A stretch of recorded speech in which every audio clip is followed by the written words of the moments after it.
नमस्कार प्रिय दर्शकों, कैसे हो। उम्मीद करता हूँ कि आप सब अच्छे होंगे। एक बार फिर से हमारे YouTube चैनल पर आपका स्वागत है।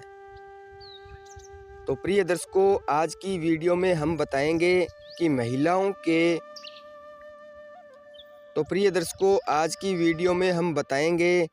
रावण के अनुसार स्त्रियों की 8 बुराइयां, जो आपको सुनना बेहद जरूरी है। वाल्मीकि रामायण 3 घटनाओं के इर्द गिर्द घूमती है। पहला, राम के वनवास की कैकेयी द्वारा की जाने वाली मांग। दूसरा, शूर्पणखा का राम से प्रणय निवेदन, फिर से निवेदन अस्वीकार करना, लक्ष्मण द्वारा उसका अंग भंग करना। तीसरा नंबर, सीता की हिरण की मांग, लक्ष्मण को उन्हें छोड़कर जाने की मनाही, पर सीता द्वारा अनावश्यक आरोप व दोषारोपण। और अंतिम, इस घटना का परिणाम ये हुआ कि सीता असुरक्षित हो गई, अपहरण हो गया और युद्ध का कारण बना। रामायण रची गई। तो प्रिय दर्शकों, वास्तव में ये घटनाएं बताती है कि जीवन में सुखद ढंग से निर्वाह किया जा सकता है यदि स्त्रियों में ये दुर्गुण न होते व वे स्वभाव से चंचल न होती। रामायण में कैकेयी और शूर्पणखा जैसी महत्वाकांक्षी और पहल करने वाली स्त्रियों को भी घृणित व नकारात्मक छवि वाला दर्शाया है।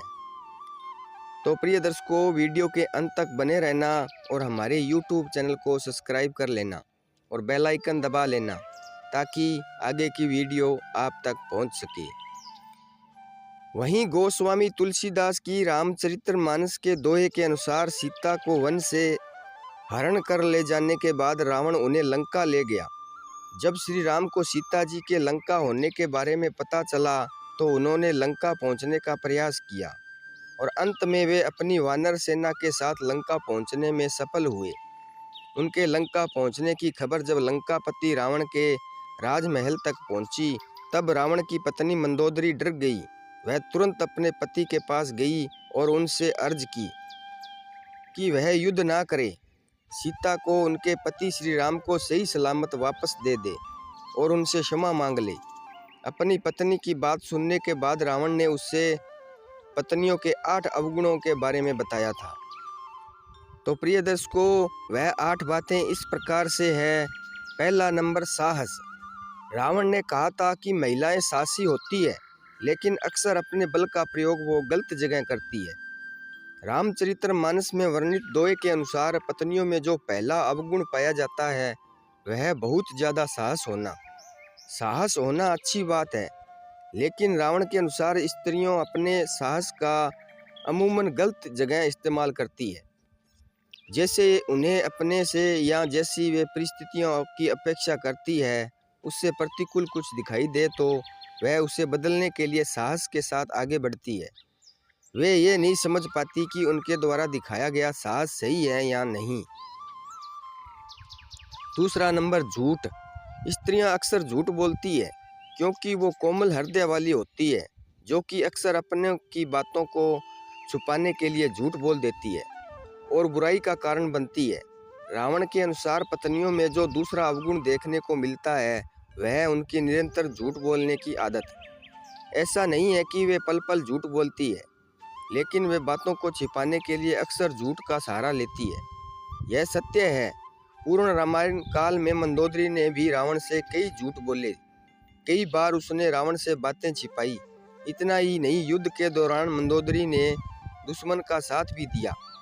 रावण के अनुसार पत्नियां अक्सर झूठ बोलकर खुद भी फंसती है और अपने पति को भी दुविधा में डाल देती है।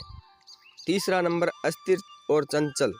महिलाएं अस्थिर विचारधारा और चंचल चित्त वाली होती है, इसलिए उनके मन को समझ पाना बहुत मुश्किल होता है। रावण के अनुसार पत्नियों में पुरुषों की तुलना में अधिक चंचलता होती है। उनका मन कभी भी लंबे समय के लिए एक बात पर नहीं रुकता है। कुछ ही समय वे अपनी ही कई बात पर मन बदल देती है, जिस कारण से परिस्थितियां अस्थिर हो जाती है और काबू में नहीं आती है। चौथा नंबर, स्वार्थी और मायावी। महिलाएं स्वार्थी और जिद्दी होती है और अपनी जिद को पूरा करने के लिए वो कहानियां गढ़ने और मोहमाई मायावी खेल भी खेल जाती है। रावण ने पत्नियों के जिस चौथे अवगुण की बात की थी वह है उनके माया रचने का अवगुण। उसके अनुसार यह स्त्रियों की एक कला है। वे जानती है कि किस समय क्या करना है ताकि परिस्थितियां उनके अनुकूल हो। रावण के अनुसार स्त्रियां अपने खुद के स्वार्थों को पूरा करने के कई प्रकार की माया रचती है। दुनिया उनकी इस माया से बेखबर होती है। अपना काम सिद्ध कराने के लिए महिलाएं क्या क्या करती है इसकी भी चर्चा की है। लंकापति रावण ने रावण की राय में अपनी बात मनवाने के लिए स्त्रियां रूठती है, रुष्ट होने का नाटक करती है, कई बार प्रलोभन देती है और साथ ही जब जरूरत पड़े तो कार्य सिद्ध कराने के लिए सामने वाले व्यक्ति को हर तरीके से मनाती भी है, लेकिन अंत में अपना काम करवा लेती है।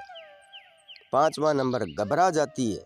यद्यपि महिलाएं साहसी होती है लेकिन विकट परिस्थितियों आते ही वो बहुत जल्दी हथियार डाल देती है। रावण ने पत्नियों के जिस 5वें अवगुण की बात की है वह है उनका डरपोक होना। स्त्रियां बहुत ही जल्दी घबरा जाती है। परिस्थिति में यदि वे अचानक बदलाव देख ले तो डर जाती है कि आगे क्या होगा। मंदोदरी ने भी कुछ ऐसा ही बर्ताव किया। जब उसे मालूम हुआ कि श्री राम जो स्वयं शिव जी के परम भक्त हैं वे रावण से युद्ध करने के लिए लंका पहुंच गए हैं तो उसे अपने पत्नी की मृत्यु का भय सताने लगा और इसी डर के कारण उसने अपने पति को युद्ध न लड़ने की सलाह दी और अपना बल दिखाने से पहले ही हार मान लेने और क्षमा मांगने के लिए कहा। 6वां नंबर, महिलाएं अविवेकी होती है। महिलाएं अविवेकी होती है इसलिए अक्सर भावावेश में आकर वे गलत फैसले ले लेती है जिसका एहसास उन्हें बहुत देर में होता है। इसलिए रावण ने यह कहा है कि भले स्त्रियां कितनी ही साहसी क्यों न हो लेकिन उनके मन में एक भय जरूर होता है। यह भय उनसे अजीबोगरीब कार्य करवाता है। इस भय के कारण उनकी बुद्धि भ्रष्ट हो जाती है। रावण के अनुसार स्त्रियां 6वां अवगुण है उनका अविवेक। 7वां नंबर, दया नहीं दिखाती है। वैसे तो महिलाएं कोमल हृदय वाली होती है लेकिन अगर कोई एक बार उनकी नज़र से उतर जाए तो वो उसे आसानी से माफ़ नहीं करती है। रावण के अनुसार स्त्रियों का 7वां अवगुण है निर्दयता। स्त्रियां दया जरूर करती है लेकिन जिस बात पर उन्हें दया न आए वे कभी उस पर भविष्य में भी दया नहीं दिखाती है। यह उनका हट ही समझ लीजिए। और 8वां नंबर है अपवित्र। रामायण के मुताबिक महिलाएं भले ही कपड़ों से गहनों से खुद को सजाए लेकिन दिल से वो पवित्र नहीं होती है। वो साफ सफाई का ध्यान नहीं रखती है।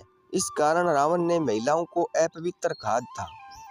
अपवित्रता, माफ कीजिएगा आपको इस बात पर सच में बुरा लग रहा होगा लेकिन रावण के अनुसार महिलाएं अपवित्र होती है। उनमें मन की सफाई का अभाव होता है। परंतु ये सब उन दिनों की परिस्थितियों व सामाजिक संरचनाओं के आधार पर रचा गया था। परंतु अब मान्यताएं बदल चुकी है, समाज बदल चुका है। अब समय है स्पष्ट रूप से नए समाज और मान्यताओं को समय के द्वारा महिलाओं की संपूर्ण एक तस्वीर बदलने के लिए नए औजारों के निर्माण का। वर्तमान में इस बदलाव की सख्त आवश्यकता है। तो प्रिय दर्शकों, ये थे महिलाओं के 8 अवगुण। उम्मीद करता हूँ कि ये वीडियो आपको पसंद आई होगी। तो मिलते हैं अगली वीडियो में, तब तक अपना ख्याल रखना। जय श्री कृष्णा, धन्यवाद।